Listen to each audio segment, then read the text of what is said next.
leave this building, you'll be expelled! Then expel me!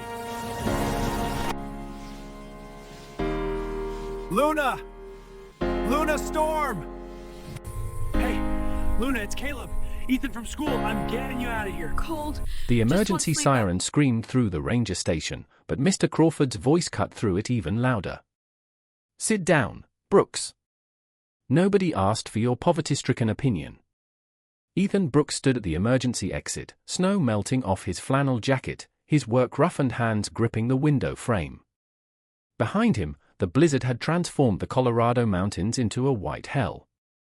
In front of him, 37 students huddled around the fireplace, sipping hot chocolate and pretending they weren't terrified. 37. There should have been 38. Sir, Luna's not here, Ethan said, his voice steady despite the ice forming in his chest. I counted twice. She's still out there. Mr. Crawford didn't even look up from his phone. Miss Storm is probably outside getting cell signal. Stop being dramatic and sit down before I write you up for causing panic. I saw her leave the group near the bus. She was looking for signal to call her dad. I said, sit down. Crawford's face flushed red. I've been teaching for 15 years. I know how to count students. Unlike you, I actually graduated high school without needing agricultural waivers for harvest season. A few kids snickered. Ethan's jaw tightened, but he didn't move. Outside, the temperature was dropping to -30. Every minute Luna spent in that storm was a minute closer to death. Ethan looked at the emergency exit window. Then he looked back at Crawford, who had already dismissed him, turning to comfort a crying cheerleader. The farm boy made his choice. He grabbed his survival pack, the one his grandfather had taught him to always carry, and walked to the window. Brooks, if you leave this building, you'll be expelled. You'll lose your scholarship. Ethan popped the emergency latch. The alarm shrieked, but it was nothing compared to the roar of wind that blasted through the opening. Then expel me, Ethan said, and dropped into the whiteout. 4 hours earlier. The senior ski trip had been chaos from the start. Ethan sat alone in the second row of the bus, checking his survival gear, waterproof matches, emergency blanket, paracord, compass, fire starter, and the GPS watch his grandfather had given him before cancer took him. The inscription on the back read, Ethan, the wilderness doesn't care about your bank account. It only cares if you're smart enough to respect it. In the back of the bus, Luna Storm sat by the window, her vintage brown leather jacket draped over the seat like armor. Her copper-red hair was pulled into a long braid, and her hazel eyes stared out at the gathering clouds. She'd never spoken to Ethan, not once in 4 years. He was the poor orchard kid. She was the daughter of Titan, president of the Steel Ravens Motorcycle Club, the most feared man in 3 states. When the blizzard hit, everything went sideways. The bus slid into a ditch. They evacuated to the ranger station. And somewhere in the chaos, Luna Storm vanished. The whiteout was a living thing, clawing at Ethan's face, trying to force its way into his lungs. He pulled his scarf up over his nose and mouth, breathing through the fabric. His eyes watered instantly, tears freezing on his eyelashes. He couldn't see more than 3 feet ahead, but he could track. There, a single set of footprints breaking off from the main group, heading northeast toward higher ground. The prints were small, fashionable hiking boots, the kind you bought at a mall. Luna's. Ethan ran, following the logic. Cell phone signal. She'd climbed the rise looking for bars to call her father. Then she'd gotten disoriented. He found blood on a broken branch. Not much, just a smear. Then more, a few yards later. Luna, he shouted, but the wind ate his voice. And then he saw her. She was curled at the base of a massive spruce tree, wedged between the roots. Her leather jacket was unzipped, paradoxical undressing, stage 3 hypothermia. Her hands were bare, her lips blue, her skin paper white. Hey! He dropped to his knees beside her. Luna, it's Ethan from school. I'm getting you out of here. Her eyes opened, unfocused and confused. Ethan? Why you here? Cold. Just want sleep. You can't sleep. Look at me, Luna. Look at me. Her eyes rolled toward his face. You are a farm boy. Yeah. And you're coming with me. He grabbed her face in both hands, forcing her to focus. Luna Storm, daughter of Titan, president of the Steel Ravens. You are not dying in these woods. Do you understand me? Something flickered in her eyes. My dad. Yeah. He's probably already on his way, but we have to stay alive until he gets here. Can you do that? She nodded weakly. Ethan got her onto his back and stood. He took 3 steps before the brutal truth hit him. He couldn't make it back to the ranger station. Half a mile through a blizzard with a hypothermic person was suicide. His grandfather's voice echoed, if you can't get out, get down. If you can't get warm, get dry.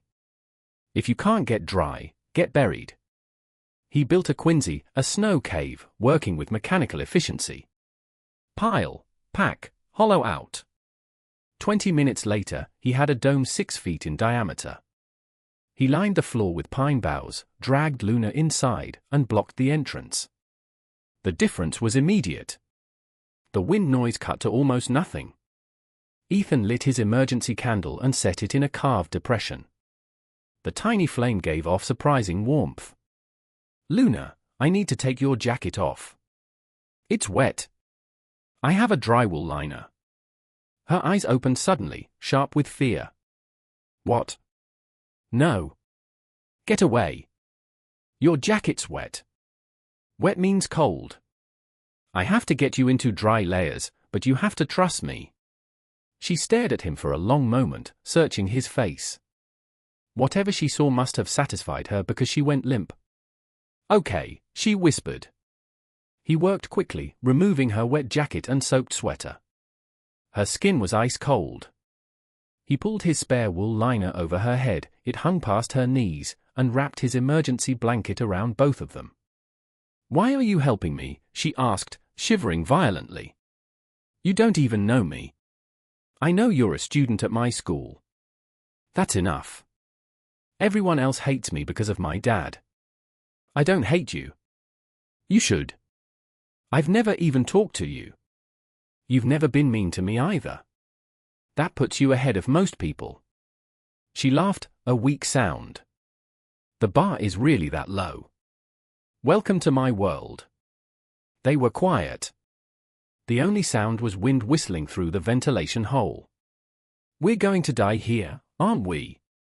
Luna asked. No.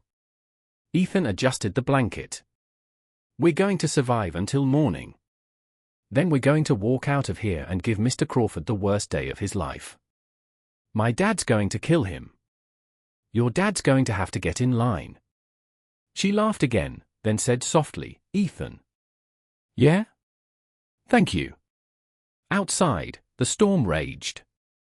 Inside, 2 teenagers from opposite worlds huddled together and waited for dawn. At 11:47 p.m., Titan's phone rang. He was in the Steel Ravens clubhouse going over supply routes when the unfamiliar number flashed on screen. Yeah. Mr. Storm, this is Harold Crawford. I'm a teacher chaperoning your daughter's ski trip. There's been an incident. A blizzard hit Anne. Where is Luna? Not a question. A command. We don't know. She's missing. We think she got separated. The phone exploded in Titan's hand. Fragments of glass and plastic scattered across the table. Every head in the clubhouse turned. Titan was 6'3", 250 pounds of muscle and rage. His salt and pepper beard was braided, his scarred hands told stories of 3 decades riding, fighting, surviving. The patch on his leather vest showed an eagle with wings spread, talons extended. Right now, that eagle was hunting. Church, his voice shook the walls. Now. The Steel Ravens moved like a military unit, which made sense, because most of them were military. Within 2 minutes, 20 men sat around the table in the back room. My daughter is missing on a mountain in a blizzard, Titan said, his voice deadly calm. The teacher in charge is an incompetent coward. The police won't reach her until the road's clear, which could be tomorrow. We ride tonight. All of us, asked Axe, the VP. He was bald, scarred, and had seen combat in Fallujah. No. I need riders who can handle mountain terrain in a whiteout. Former military, search and rescue experience. Who's qualified? 8 hands went up. Good. We leave in 10 minutes. Full winter gear, survival packs, flares. Burnout, you're coordinating communications. I want updates every 15 minutes. Boss, Axe said quietly. If she's been out there for hours. Titan's eyes were molten steel. Then we find her body and make sure the people responsible understand what that means. Nobody spoke. They all knew what that meant. Dawn came slowly, turning the storm from black to grey to pale blue. Ethan had stayed awake all night, checking Luna's breathing, feeding small sticks to the candle, listening to the wind diminish degree by degree. Luna stirred, her eyes opening. We made it. We made it. You saved my life, farm boy. Ethan. She smiled. You saved my life, Ethan. The sound of engines cut through the morning air. Deep, rumbling, powerful. Motorcycles. A lot of them. That's my dad, Luna whispered. Ethan helped her out of the Quincy. They stood blinking in the bright snow-reflected sunlight. 8 motorcycles came up the mountain access road, engines roaring despite the snow. They stopped 50 yards away. The lead rider dismounted. Titan. He stood there for 3 heartbeats, looking at his daughter. Then he walked forward, pulled her into his arms, and started crying. Baby girl, he choked out. Baby girl, I thought. I know, Dad. I know. But I'm okay. Ethan saved me. Titan pulled back, looking at Ethan for the first time. The boy was exhausted, hypothermic himself, wearing a thin jacket that wasn't adequate for the cold he'd endured. You're the one who went into the storm. Yes, sir. The teacher said you'd be expelled for it. Yes, sir. Titan studied him. What's your name, son? Ethan Brooks, sir. Ethan Brooks. Titan extended his hand. I owe you everything. They shook. Titan's grip could crush bones, but it was gentle. Where's the teacher? Titan asked. The ranger station door didn't open. It exploded off its hinges. Mr. Crawford looked up from his coffee, his face going white as 8 bikers in leather vests walked in like they owned the world. Titan walked straight to Crawford and leaned down until they were eye to eye. You lost my daughter. Crawford tried to speak, but only a squeak came out. This young man, Titan pointed at Ethan, who stood in the doorway with Luna, risked his life to save her. And you were going to expel him for it. I didn't. Shut up. Titan's voice was ice. Here's what's going to happen. You're going to resign. Today. And you're going to make sure this boy gets full credit for his heroism. If I hear his scholarship was touched, if I hear one word against him, I will come back. Do you understand me? Crawford nodded frantically. Good. Titan straightened. Let's go. 1 week later. Ethan was in the orchard pruning apple trees when he heard the rumble of engines. 40 motorcycles rolled up his family's dirt driveway. His mother came out of the house, wiping her hands on her apron, her eyes wide. Titan dismounted and walked over, removing his sunglasses. Mrs. Brooks. Yes? I'm Titan. Luna's father. Oh my God, how is she? Ethan said. She's perfect, thanks to your son. He pulled an envelope from his vest. This is for you. I don't understand. Open it. She did. Her hand started shaking. This is the payoff amount for our mortgage. consider it paid. I can't accept this. Yes, you can. Titan's voice was gentle. Your son gave me back my daughter. This is a small price for that. She started crying. Ethan walked over, confused. What's going on? He paid off the farm, his mother sobbed. We're not losing the orchard. Ethan looked at Titan, speechless. You saved what matters most to me, Titan said. So I saved what matters most to you. We're even. Behind Titan, 40 bikers stood at attention, scarred, tattooed, intimidating men who served something bigger than themselves. Luna stepped forward from the group. She dyed a streak of blue in her copper hair. Hey, farm boy. Hey, biker princess. She punched his arm. I prefer Luna, actually. Luna it is. Titan cleared his throat. There's one more thing. Ethan Brooks, the Steel Ravens would like to make you an honorary member. You showed courage, loyalty, and brotherhood. You're one of us now, if you'll have us. He held out a leather patch, the Steel Raven's eagle, wings spread, with the words honorary brother underneath. Ethan took it with shaking hands. I don't know what to say. Say yes, Luna whispered. Yes. Yes, sir. Thank you. The bikers erupted in cheers, engines revving in celebration. 3 months later. Ethan and Luna sat on the tailgate of his truck at the overlook where he'd first tracked her footprints. Spring had melted the snow, revealing wildflowers. You know what's crazy? Luna said. Everyone at school is terrified of you now. Because I hang out with bikers? Because you walked into a blizzard and built a house out of snow with your bare hands. You're basically a legend. He laughed. I'm just a farm kid. You're not just anything, Ethan Brooks. She leaned over and kissed him, soft, gentle, tasting like the hot chocolate they'd brought in a thermos.